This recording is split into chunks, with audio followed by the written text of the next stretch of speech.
Jutarnjom molitvom i šetnjom njima počinje svaki dan. Zatim se vraćaju na druge aktivnosti.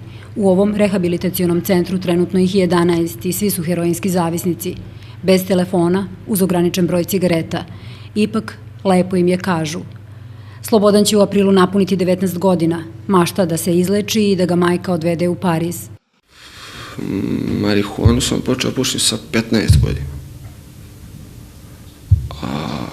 3 godine konstantno pušim heroin, pa nekad 2,5 mjeseca sam na igli. Mogu se zajedno sa sestrom koja je mlađa od mene 2 godine. Ona je još uvijek naučena.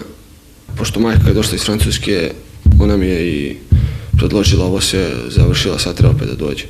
A otac i ne zna čak da se drogira. 30-godišnji Aleksandar se više puta lečio, ali bez uspeha.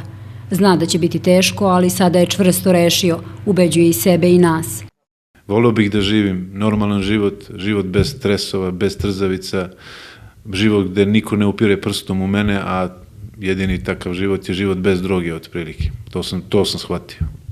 Život na igli ipak nije ubio talenat u njima, a ni veru da započeto privedu kraju, ma šta to bilo.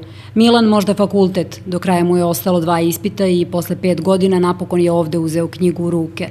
O oštećenicima se brine ceo tim, psiholozi, vaspitači, sveštenici, medicinsko osoblje i svi se slažu da je ovo najbolja terapija. Njima pomaže ako rade u vreme fizičke krize, znači to baš ovde to iskustvo imamo.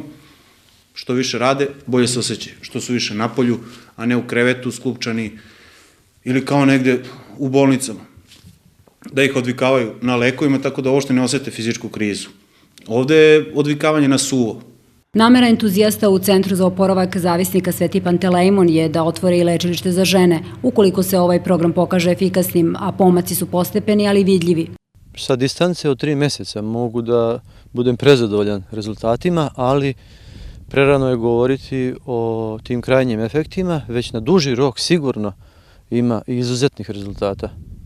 Opraštamo se od divnog planinskog predela i zamišljenih pogleda onih koji ostaju ovde pod cerom. Ipak, jedna rečenica uliva nadu da će odavde izaći sa više života i vere. Psihijatri kažu svakog jutra ustane i sebi kaže samo danas neću da uzmem drogu. Tako da ja svakog jutra ustajem i kažem samo danas neću da uzmem drogu.